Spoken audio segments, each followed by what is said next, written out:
ഇവിടെ ഇരിക്കോ.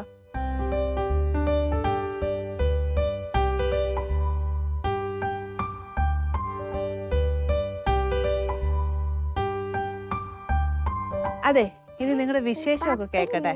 അർജുൻ എന്നാ ഡാൻസ് പഠിക്കാൻ പോയേ? കൊച്ചിനെ അടിച്ചോണ്ട് പോരാനാന്നോ? അങ്ങനെ ചെറിയൊരു പ്ലാൻ ഉണ്ടായിരുന്നു എനിക്ക്. കൊച്ചിനെ നേരത്തെ അറിയായിരുന്നോ? ഞങ്ങളുടെ കൊച്ചിനെ ചുമ്മാ അവിടെ ഡാൻസ് പഠിക്കാൻ വരുമ്പോ വേറെ ഗേൾ ഫ്രണ്ട് ഒക്കെ ഉള്ളതാ. സൗഭാഗ്യ, സത്യം ശരിക്കും ചുമ്മാ.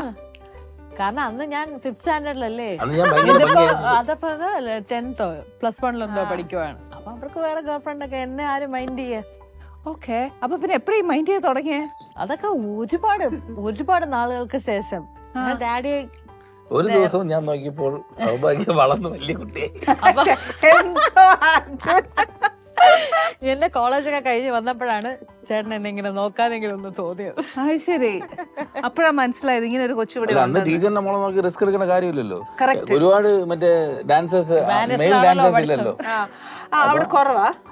അപ്പം അല്ല, മിക്കവാറും ഉള്ള ഡാൻസ് ക്ലാസ്സിലൊക്കെ ഞാനും ഒരു 10-40 പെമ്പിള്ളേർ മാത്രമേ കാണാറുള്ളൂ. ഡേഞ്ചർ ഏരിയയിലേക്ക് നമ്മൾ അതിന് പോകണം. ദിവ്യ പ്രണയത്തിലായിരുന്നു ഡാൻസ് ക്ലാസ്സിലുണ്ടായിരുന്ന സമയം. അമ്മയ്ക്കൊക്കെ അറിയാം. ഞാൻ വെറുതെ റോസ് വെച്ച് നോക്കിക്കൊണ്ടിരിക്കുന്ന അല്ല, പെൺകൊച്ചിനൊന്നും ആലോചിച്ചില്ല.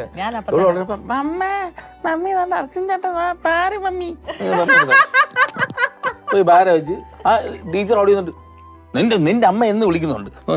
ആ റോസിനൊക്കെ എന്തിനാണോ ടീച്ചർ 5 മിനിറ്റത്തേക്ക് അർജുൻ ഇങ്ങനെ എന്താണ് ഇവിടെ സംഭവിച്ചതെന്ന് ഒരു പിടുത്തമില്ല. അല്ല, ഇടയ്ക്കിടയ്ക്ക് പ്രേമ നൈരാശ്യം വരും. അമ്മ അടുത്ത് പോയിരുന്ന കാര്യം ടീച്ചർ ഇങ്ങനെയാണെന്ന് പറയും. അവസാനം അമ്മ ഒരു ലഡു ഒരു മൈസൂർ പാക്ക് കൊടുത്ത് മോനെ പോട്ട് മോനെ ആശ്വാസമാവും. ഞാൻ പറയാം അമ്മയ്ക്ക് വട്ടല്ലേ എപ്പോഴും അർജുൻ ചേട്ടൻ ഇത്രയും പാമ്പർ ചെയ്യേണ്ട ആവശ്യം എന്തുവാണെന്നൊക്കെ. ചക്കര കുട്ടിയാണ് അവൻ. എന്റെ ഇടയ്ക്ക് എപ്പോഴാ അർജുന് ഈ ഒരു ലുക്ക് മാറിയ? പാരയായിരുന്നല്ലോ നമ്പർ 1. അതെ അതെ, നമ്മളല്ല, പക്ഷെ പാരയാണെങ്കിൽ നമ്മള് കമ്പനി ആയിരുന്നു.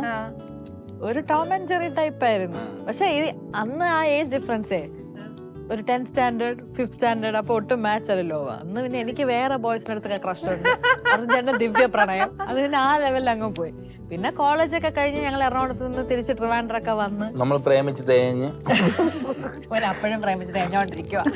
ഞാൻ തേഞ്ഞോണ്ടിരിക്കുവായിരുന്നു. ആ ദുഃഖത്തിലെല്ലാം ഓൾറെഡി തേഞ്ഞിരിക്കുവായിരുന്നു. വാശിക്കായിരുന്നു രണ്ടുപേരും അപ്പുറം. ഞാൻ ഓൾറെഡി തേഞ്ഞപ്പോ അമ്മ പറഞ്ഞു ഇനി നീ വേറെ ആളൊന്നും നീ ഇനി നോക്കണ്ട, നിന്റെ നോട്ടമൊക്കെ കൊള്ളാം, ഞാൻ കണ്ടുപിടിച്ചോളാം. അപ്പൊ തന്നെ ഞാൻ പറഞ്ഞു അമ്മ അത് വേണ്ട, എത്ര തേഞ്ഞാലും ഞാൻ തന്നെ കണ്ടുപിടിക്കുള്ളൂ എന്ന് അമ്മ എടുത്ത് അങ്ങനെ പറഞ്ഞു.